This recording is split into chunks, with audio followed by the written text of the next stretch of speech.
You're listening to the One Man Show Network. Welcome to the MMA Fight Picks Podcast with your host, Aaron Weinbaum.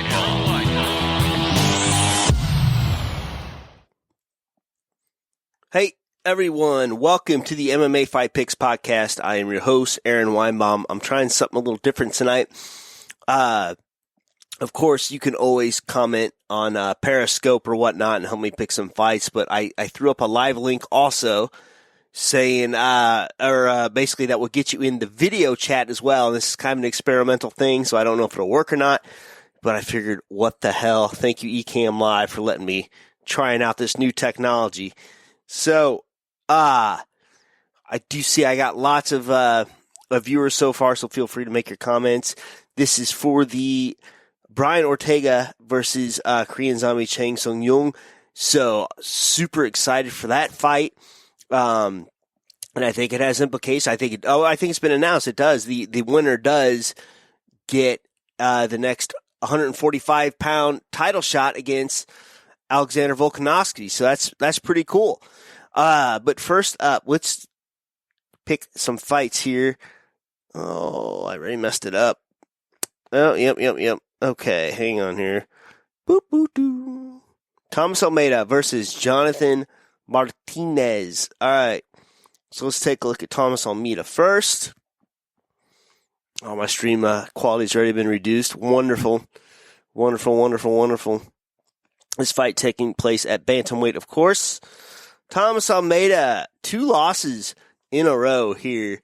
Head kick knockout to Rob Font. Decision loss to Jimmy Rivera. Hasn't won since Albert Morales versus, that was 2016. So they're not the most active fella in the world. So this is almost 2 years. So he has not fought since January, which is kind of crazy. And I didn't realize he had that long of a layoff. And then we got Jonathan Martinez, just beat Frankie Sands. That's kind of a big deal. It's almost feeling like it's a little bit of a mismatch here. He's been pretty active. So he just fought in August. Now he's fighting, before that he fought in February, lost to Andre Ewell. Man, I don't like the long layoff for Thomas Almeida, so I tend to think that Jonathan Martin has the edge here. So, yes, indeed.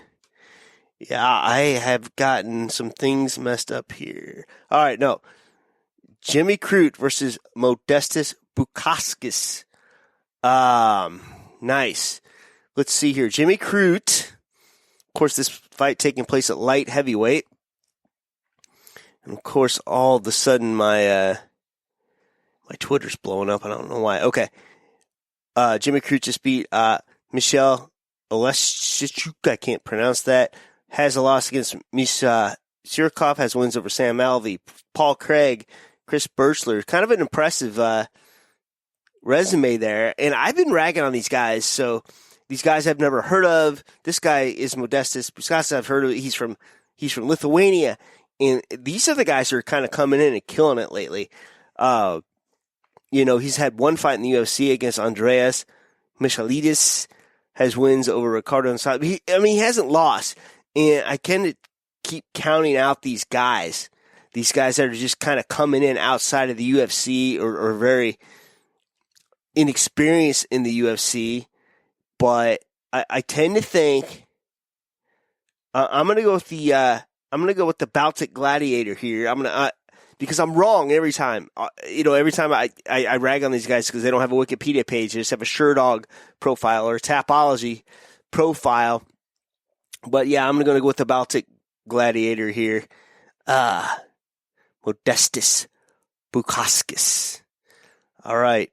Next up,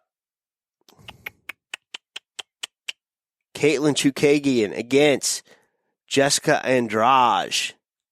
This is an interesting fight. So I don't know why this isn't the co-main event, and I'll discuss the co-main event after this, but this is a big deal. So Caitlin just fought for the title against Valentina Shevchenko, then beat her sister, Antonia. Jessica Andrade, had been on a tear at flyweight. Now she's moving up to, strawweight. Now she's moving up to flyweight. Before that, let's not forget she had a pretty decent career bantamweight. So this is way more intriguing of a fight than people are letting on. So let's go with Caitlin, of course, training out of Serra-Longo. Like I said, last 2 fights were against Shevchenko, beat Antonia, lost to Valentina. Before that, she has wins over Jennifer Maia, Joanne Calderwood, did lose to Jessica I back in the day. This is in 2018. But, man, I mean, she even has a win over Irene Aldana. I believe, is this 135 pounds? Yeah, yeah. And then she went back down to, so she was bantamweight and then went back down to flyweight. Okay. Jessica Andrade. Yeah, we got to go way back with her because, like I said, she was at flyweight, at bantamweight for a while. Then she went to strawweight. So let's look way, way, way back here. Okay, so she hasn't been a bantamweight since, I want to say, so since 2015. And she lost to Raquel Pennington. Lots of people do. She does have wins over Sarah Moras. She has a win over Raquel Pennington as well, which is very interesting here. And all in the UFC. So then she goes to strawweight, beats Jessica Penne, beats Joanna Calderwood, beats Angela Hill, loses to Joanna Jędrzejczyk. Pretty handily, though. And then she just goes on this tear. Beats Claudia Gadelha, beats Tisha Torres, beats Carolina Kwasowicz, beats Rose Namajunas for the championship. She was just the championship at strawweight, just a little over a year ago, back in May, and then lost it to Zheng Weili in violent fashion, and then loses the rematch to Rose. So I like this move up to 125 pounds, and this is difficult to pick. It is, and feel free to chime in or join that link on Twitter. I think I throw it in the comments here. Yeah, I'm gonna throw it in to the Periscope comments. Of course, if you're listening to this audio only, it's not going to do anything for you, and if you're listening to it on YouTube, it's not going to do anything for you either. So, but if you are on YouTube, feel free to hit subscribe. But, man, I don't know. I think Andrade has beaten multiple people at different weight classes. I think she may feel a little better at 125 pounds. I think she's too small for 135 pounds. So I'm going to go Andrade here, and this may be the upset.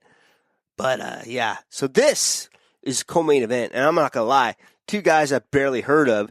But since it is the co-main event, I'm going to go ahead and pick it. All right. Cyril Gain.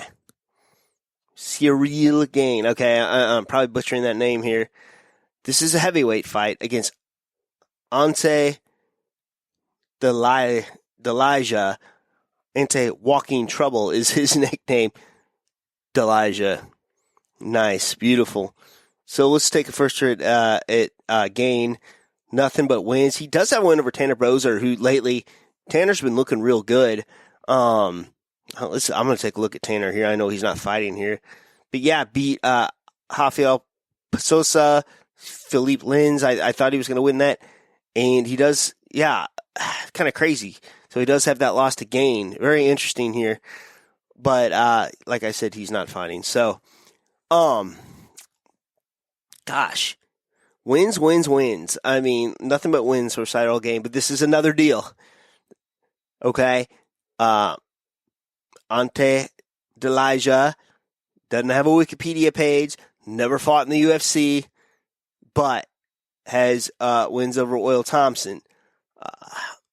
Ricardo Procel does have a loss to Marcin Tibero, who looked really, really good, but that was in 2015.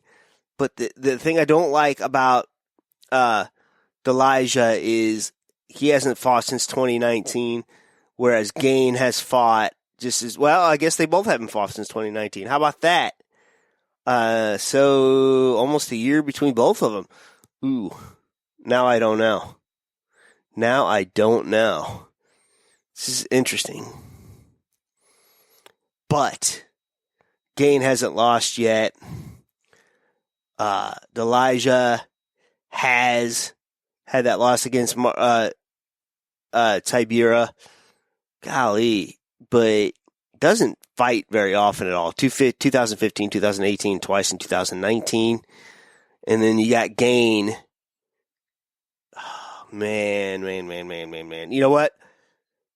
I'm just, from activity alone, even though they both haven't fought since 2019, and that Gain has been in the UFC. I don't know if UFC jitters are a thing anymore without a crowd. We're going to find out. And I'm going to pick nothing but new guys from now on if that doesn't pan out.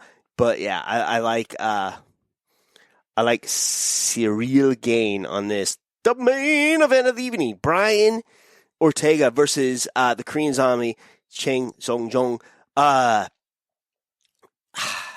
Before I just go over records here, I think we need to point out that Ortega doesn't have his head coach. So it's a COVID positive situation. Very interesting there. But Ortega, nothing but wins in the featherweight division. He had that one no contest because of he tested positive for something.